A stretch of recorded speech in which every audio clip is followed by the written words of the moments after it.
In টেলিভিছনৰ সমদৰ্শক স্বাগতম জনাইছোঁ। বৰ্তমান নিৰ্বাচনী বতাহ সমগ্ৰ ৰাজ্যৰ লগতে ইতিমধ্যে সমগ্ৰ দেশত সকলো ৰাজনৈতিক দল ইতিমধ্যে তৎপৰ হৈছে আৰু ইতিমধ্যে আমি উপস্থিত আছোঁ এগৰাকী বিশেষ অতিথিৰ লগত আমি উপস্থিত আছোঁ। তেখেতে হৈছে সৰ্বানন্দ সোণোৱাল, ডিব্ৰুগড়ৰ সন্তান, কেন্দ্ৰীয় মন্ত্ৰী, বৰ্তমানৰ ৰাজ্যসভাৰ সাংসদ। তেখেতৰ কাষলৈ যাম। সৰ্বানন্দ সোণোৱাল ডাঙৰীয়া, আপোনাক আমাৰ অনুষ্ঠানলৈ স্বাগতম জনাইছোঁ। ধন্যবাদ। নিৰ্বাচনী কথা কেইবাটাও আছে গুৰুত্বপূৰ্ণ কথা। তাৰ আগতে আমি চমুকৈ দুটামান ব্যক্তিগত কথা আপোনাৰ জানিব বিচাৰোঁ। আপুনি যিহেতু ছাত্ৰ সমাজৰ লগত জড়িত ছাত্ৰ নেতা আছিল, ছাত্ৰ নেতাৰ পিছত আপুনি ৰাজনীতিৰ লগত জড়িত হ'ল। সেই ক্ষেত্ৰত আপোনাৰ যেতিয়া আপুনি ৰাজনৈতিক জগতখনলৈ আহিলে, এটা কেনেকুৱা ধাৰণা হ'ল, কি মনত ভাৱ লাগিছিল? যেতিয়া ছাত্ৰ নেতা আছিলোঁ, সদৌ অসম ছাত্ৰ সন্থাত যেতিয়া আমি ৰাজ্যখনৰ জনতাৰ বাবে, দেশৰ বাবে কাম কৰাৰ সুযোগ লাভ কৰিছিলোঁ, সেই সময়তো কথাবিলাক জানিবলৈ চেষ্টা কৰিছিলোঁ, শিকিবলৈ চেষ্টা কৰিছিলোঁ আৰু এটি জাতীয় উপলব্ধিৰে সমাজ সেৱা কামত নিষ্ঠাৰে কেনেধৰণে আত্মনিয়োগ কৰিব পাৰি, এই ক্ষেত্ৰত বহু লোকৰ সান্নিধ্য পাই বহু কথা শিকিছিলোঁ। আৰম্ভণিতে ধৰক যুৱ অৱস্থাত, ছাত্ৰ অৱস্থাত বহুত কথা অস্পষ্ট হৈ থাকে, কিন্তু লাহে লাহে জ্যেষ্ঠসকলৰ সৈতে, বিশিষ্ট শিক্ষাবিদ, বিশিষ্ট বুদ্ধিজীৱী, শুভাকাংক্ষী ৰাইজৰ সৈতে মত বিনিময় কৰোঁতে লাহে লাহে প্ৰতিটো কথা স্পষ্ট হৈছিল। আৰু সেইকাৰণে আজিৰ তাৰিখত সমাজ সেৱা, দেশ সেৱা কৰাৰ ক্ষেত্ৰত মনত কোনো ধৰণৰ কনফিউজন নাই। আৰু যিবিলাক কামৰ বাবে আমাৰ দায়িত্ববোধ কৰ্মৰ যোগেদি প্ৰতিফলন ঘটোৱাৰ প্ৰয়োজন আছে, এতিয়া সেইবিলাক ক্ষেত্ৰত দৃঢ়তাৰে আমি আগবঢ়াৰ বাবে আমি প্ৰচেষ্টা হাতত লওঁ। আৰু গতিকে ষ্টুডেণ্ট পলিটিক্সত এটা লাৰ্ণিং এক্সপিৰিয়েঞ্চ হয়।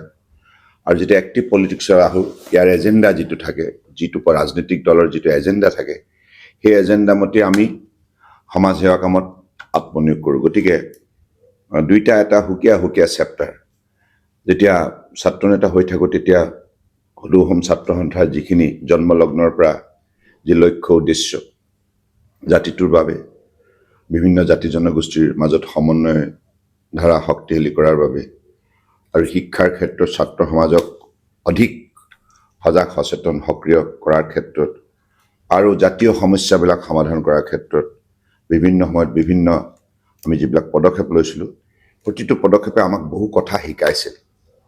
কাৰণ আমি বিভিন্ন অনুষ্ঠানবিলাকত বিভিন্নগৰাকী জ্ঞানী গুণী মানুহক আমি আমন্ত্ৰণ জনাইছিলোঁ বিশিষ্ট অতিথি হিচাপে, বক্তা হিচাপে। তেখেতসকলৰ বক্তব্যৰ যোগেদি বহু কথা আমি জানিবলৈ সুযোগ পাইছিলোঁ। গতিকে সেইটো এটা ষ্টুডেণ্ট লাইফৰ কথা। আৰু যেতিয়া এক্টিভ পলিটিক্সত আহিলোঁ, যেতিয়া অগপত জইন কৰিলোঁ 99ত, তেতিয়া প্ৰথমটো পদক্ষেপতেই মই প্ৰতিদ্বন্দ্বিতা কৰিব লগা হৈছিল লোকসভা নিৰ্বাচনত লখিমপুৰৰ পৰা। লোকসভা নিৰ্বাচনত প্ৰতিদ্বন্দ্বিতা কৰি প্ৰথম নিৰ্বাচনতে মই পৰাভূত হৈছিলোঁ। কিন্তু পৰাভূত হোৱাৰ পাছতো অসমৰ শুভাকাংক্ষী ৰাইজে মোক মনোবল দিছিল, কৈছিল যে পৰাভূত হোৱাৰ পাছতো জাতীয় সমস্যাবিলাকৰ ক্ষেত্ৰত নিৰন্তৰ তুমি কাম কৰি যাবা, সমাজখন সদায় লগত থাকিব। আৰু সেই দৃষ্টিভংগীৰে মই কাম কৰিছিলোঁ আৰু সঁচাই সমাজখনে মোক সেইটো সময়তো মৰম দিছিল। মই যেতিয়া পৰাভূত এগৰাকী প্ৰাৰ্থী আছিলোঁ, তেতিয়া বাতৰি কাকতত বহুত কথা চৰ্চা হৈছিল। কৈছিল যে সৰ্বানন্দ সোণোৱালৰ কেৰিয়াৰ ফিনিছ। আৰু নিৰ্বাচনৰ প্ৰাক মুহূৰ্তত মানুহে ভাবিছিল যে মই জয়ীযুক্ত হ'ম। কল্পনা কৰিছিল, কাকততে আলোচনা হৈছিল। যেতিয়া হাৰাৰ পাছত কাকতবিলাক একেবাৰে গোটেইবিলাকে লিখিবলৈ আৰম্ভ কৰিলে, সৰ্বানন্দ সোণোৱালৰ পলিটিকেল কেৰিয়াৰ এতিয়া শেষ হৈ গ'ল, তেওঁ বিগ জিৰ' হৈ গ'ল। সেই মুহূৰ্তটো মনটোক সজীৱ কৰি ৰখা, সতেজ কৰি ৰখা, সক্ৰিয় কৰি ৰখাটো বৰ কঠিন পৰীক্ষা। কিন্তু সেই সময়তো সমাজখনে মোক সহযোগ কৰিলে। প্ৰাক্তন সদৌ অসম ছাত্ৰ সন্থাৰ সভাপতি হিচাপে ৰাইজৰ মৰম চেনেহ সেইখিনি পাবলৈ সক্ষম হ'লোঁ। গতিকে সেই অনুপ্ৰেৰণা, সেই উৎসাহ, সেই সহযোগিতাই আজি মোক এনেধৰণে সক্ৰিয় কৰি ৰাখিছে। সময়টো যদি খুব তাকৰ, তো আমি মূলতঃ প্ৰশ্ন দুটামান আহোঁ। ডিব্ৰুগড় লোকসভা সমষ্টিৰ পৰা আপুনি প্ৰতিদ্বন্দ্বিতা আগবঢ়াইছে। সেই ক্ষেত্ৰত আপোনাৰ প্ৰস্তুতি কেনেকুৱা চলিছে আৰু ৰণনীতি কেনেকুৱা, আগন্তুক কেনেকুৱা পৰিকল্পনা? আমাৰ দলৰ ইয়াত যিসকল কাৰ্যকৰ্তা আছে অত্যন্ত নিষ্ঠাৱান, সক্ৰিয়। বুথ পৰ্যায়ৰ পৰা পৃষ্ঠা প্ৰমুখ, শক্তি কেন্দ্ৰ, যিমানবিলাক আমাৰ বিস্তাৰক আৰু মণ্ডলৰ সভাপতি হওক, অন্যান্য বিষয়ববীয়া কাৰ্যকৰ্তা, জিলাৰ বিষয়ববীয়া কাৰ্যকৰ্তা আৰু ৰাজ্যিক পৰ্যায়ত যিসকল ইয়াত দায়িত্বশীল আমাৰ বিভিন্ন ধৰণৰ বিষয়ববীয়াৰ কাৰ্যকৰ্তা আছে, সকলোৱে আজি আমাৰ বিভিন্ন সমষ্টিৰ বিধায়কৰ সৈতে মিলি আৰু আমাৰ সাংসদ ৰামেশ্বৰ তেলী ডাঙৰীয়াৰ সৈতে মিলি তেখেতসকলে বহু কষ্ট কৰিছে আৰু ৰাইজৰ ওচৰলৈ গৈছে।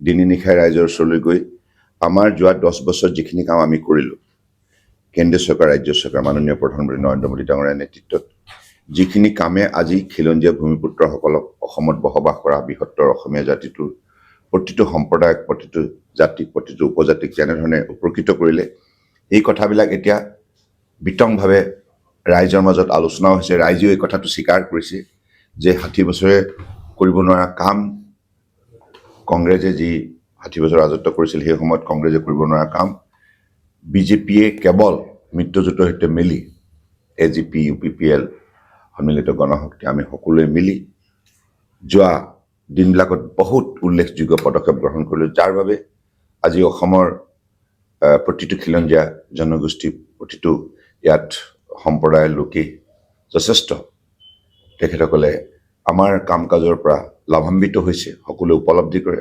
গতিকে বৰাক ব্ৰহ্মপুত্ৰ পাহাৰ ভৈয়ামৰ প্ৰতিটো অঞ্চলৰ আজি জনগণে ভাৰতীয় জনতা পাৰ্টীক এই বিশ্বাসেৰে ভোট দিব যে এই দলটো ক্ষমতাত থাকিলেহে আমাৰ উন্নয়ন হ'ব। উঠি অহা ছাত্ৰ ছাত্ৰীসকলে স্বচ্ছ আৰু নিকা প্ৰতিযোগিতাৰ যোগেদি তেখেতসকলৰ যোগ্যতাৰ ভিত্তিত নিযুক্তি পাব। কংগ্ৰেছৰ দিনত কেছ ফৰ জব আছিলে, পইচা দিলেহে চাকৰি পাবা। আৰু মোদী ডাঙৰীয়াৰ নেতৃত্বত দুৰ্নীতিমুক্ত ভাৰত শাসন ব্যৱস্থা, ঠিক তেনেধৰণে দুৰ্নীতিমুক্ত অসম শাসন ব্যৱস্থা প্ৰৱৰ্তন কৰাৰ বাবে আজি যোগ্যতাৰ ভিত্তিত সকলো সম্প্ৰদায় লোকৰ ছাত্ৰ ছাত্ৰীয়ে আজি বিভিন্ন চাকৰিত নিযুক্তি পাবলৈ সক্ষম হৈছে। এইবিলাক কথাই উঠি অহা ছাত্ৰ ছাত্ৰীসকলক যথেষ্ট উৎসাহিত কৰিছে। স্বচ্ছ আৰু নিকা শাসন ব্যৱস্থা, স্বচ্ছ আৰু নিকা প্ৰতিযোগিতা। গতিকে মই ভাবোঁ যে খেতিয়কসকলৰ আজি যেনেধৰণে তেখেতসকলে ধানৰ দাম পাবলৈ সক্ষম হৈছে, পূৰ্বতে 1 কুইণ্টেল ধানৰ দাম আছিল অসমত কেৱল 800 টকা, এতিয়া মিনিমাম ছাপৰ্ট প্ৰাইচ দিয়াৰ পাছত 1 কুইণ্টেল ধানৰ দাম 2100 টকালৈকে হ'ল। গতিকে খেতিয়কসকলেও মনোবল পাইছে, উৎসাহিত হৈছে খেতি পথাৰত মনোযোগ দিয়াৰ বাবে। ঠিক তেনেধৰণে মহিলা সবলীকৰণ হৈছে, মহিলাসকলৰ উপাৰ্জনৰ ক্ষেত্ৰত তেখেতসকলক চৰকাৰে বিশেষভাৱে আৰ্থিক সহযোগিতা আগবঢ়াইছে আৰু মহিলাসকলো ইয়াৰ প্ৰত্যুত্তৰ সততা নিষ্ঠাৰে কাম কৰি তেখেতসকলৰ প্ৰতিটো গোটেই আজি বিভিন্ন সামগ্ৰী উৎপাদন কৰি বজাৰত এটা সমাদৰ বুটলিবলৈ সক্ষম হৈছে আৰু উপাৰ্জনো তেখেতসকলৰ দুগুণ হৈছে। গতিকে তেনেধৰণে যুৱ শক্তিক উদগনি দিয়া হৈছে। গতিকে সমাজৰ সকলো শ্ৰেণী ৰাইজক আজি যেনেধৰণে আমাৰ মোদী ডাঙৰীয়াৰ নেতৃত্বত চৰকাৰখনে উন্নয়নৰ ক্ষেত্ৰত আগুৱাই নিছে, চাহ শ্ৰমিক ৰাইজক কংগ্ৰেছে 60 বছৰে তেখেতসকলৰ ভোটটো ক্ষমতা থাকিবৰ কাৰণে ল'লে, কিন্তু ইয়াৰ প্ৰত্যুত্তৰত শ্ৰমিক ৰাইজৰ বাবে যিখিনি কাম কৰিব লাগিছিল সেইখিনি কাম নকৰাৰ বাবে তেখেতসকলক আজি শ্ৰমিক ৰাইজেও কংগ্ৰেছক প্ৰত্যাখ্যান কৰিছে। ভাৰতীয় জনতা পাৰ্টীক এইকাৰণে গ্ৰহণ কৰিছে, ভাৰতীয় জনতা পাৰ্টীয়ে শ্ৰমিক ৰাইজৰ বাবে শিক্ষা, সংস্কৃতি, ক্ৰীড়া, তেখেতসকলৰ মতলব হাজিৰা, এই সকলোবিলাকৰ ক্ষেত্ৰত বিশেষ ব্যৱস্থা গ্ৰহণ কৰাৰ বাবে আজি এই দলটোৱে আগন্তুক নিৰ্বাচনত নিশ্চিতভাৱে সকলো শ্ৰেণীৰ ৰাইজৰ সমৰ্থন বুটলিবলৈ সক্ষম। যিহেতু নিৰ্বাচনলৈ কেইটামানহে বাকী, আপোনাৰ প্ৰতিদ্বন্দ্বী হিচাপে এগৰাকী জাতীয়তাবাদী নেতা হিচাপে পৰিচিত আৰু এগৰাকী হৈছে আপোনাৰ চাহ শ্ৰমিক, চাহ জনগোষ্ঠীত, তেনে ক্ষেত্ৰত কিবা প্ৰত্যাহ্বান আহিব নিছে আপোনালোকে? শুনক, নিৰ্বাচনত প্ৰত্যাহ্বান থাকিবই, কিয় নাথাকিব? বিৰোধীক আপুনি কেতিয়াও দুৰ্বল বুলি নাভাবিব।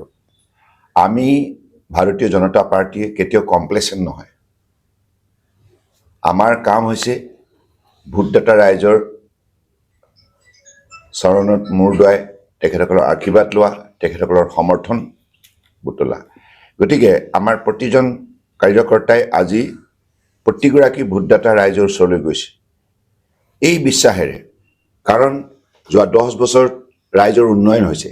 ৰাস্তা পদূলি, দলং, বিজুলী বাতি, ৰন্ধন গেছৰ পৰা আৰম্ভ কৰি বিনামূলীয়া অন্ন, আৰু ইয়াৰ উপৰি শিক্ষাত বিনামূলীয়া পাঠ্যপুথি, বিনামূলীয়া ইউনিফৰ্ম আৰু নানা ধৰণৰ স্কলাৰশ্বিপ সকলো চাহ জনগোষ্ঠীৰ পুত্ৰ কন্যাই হওক, বস্তিৰ পুত্ৰ কন্যাই হওক, বা গাঁৱৰ পুত্ৰ আৰু খেতিয়ক ৰাইজৰ পুত্ৰ কন্যাই হওক, বা চহৰত থকা সকলো সম্প্ৰদায় লোকৰ মানুহৰ যেনেধৰণে উন্নয়ন হৈছে, সেইকাৰণে এতিয়া আৰু প্ৰতিদ্বন্দ্বী থাকিব পাৰে, আপোনাৰ 2জন থাকিব পাৰে, 3জন থাকিব পাৰে, কিন্তু আমাৰ লক্ষ্য হৈছে কি অধিক সংখ্যক ভোটদাতা ৰাইজৰ সমৰ্থন বুটলা।